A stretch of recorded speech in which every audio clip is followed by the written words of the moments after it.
Nous avons un magasin qui a aujourd'hui 25 ans d'ancienneté et nous avons profité du remodeling des réserves pour remodeler notre secteur frais et alimentaire. Et nos centrales avaient donc elles aussi 25 ans.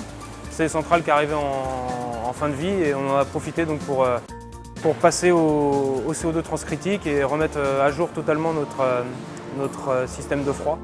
Moi, ma volonté, c'était vraiment de faire quelque chose d'écologique et de prendre un coup d'avance. Donc moi, je croyais vraiment au 100% CO2. Les économies d'énergie pour le lot froid pour un magasin comme celui-ci sont de l'ordre de 30 à 40%.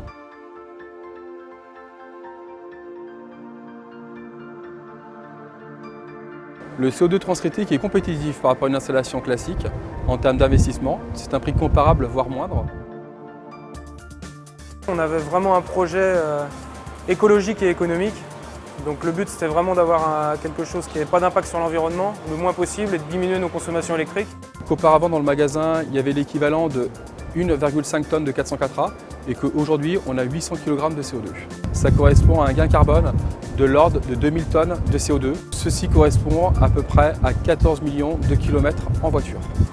Notre ingénieur nous a dit qu'il fallait vraiment qu'on soit bien entouré puisque c'était un système qui n'a pas encore fait ses preuves, au moins pas trop en France. On travaille avec des pressions qui sont très hautes, donc il a fallu passer une formation donc on a fait en interne sur 2 jours. Donc on est formé et on maîtrise les installations CO2. La solution technique proposée par Axima Réfrigération sont 2 productions frigorifiques complètement indépendantes au CO2 transcritique. Chacune des productions développe 230 kW pour le positif et 40 kW pour le négatif. De plus, nous avons mis en place une récupération de chaleur qui nous a permis cet hiver de moins consommer de gaz puisqu'on est chauffé au gaz, puisque la récupération de chaleur nous a permis de chauffer une bonne partie du magasin, au moins quand les températures n'étaient pas extrêmes.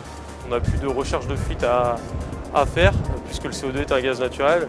Donc on peut passer plus de temps en salle des machines à optimiser le fonctionnement de chaque centrale. C'est donc Axima qui a été retenu. Voilà, on pense avoir, on a confiance dans leur capacité. Ils nous ont démontré dans leur démarche commerciale et dans les échos qu'on en a eu qu'on pouvait compter sur eux aussi bien à l'installation et surtout dans le SAV et la vie au jour le jour.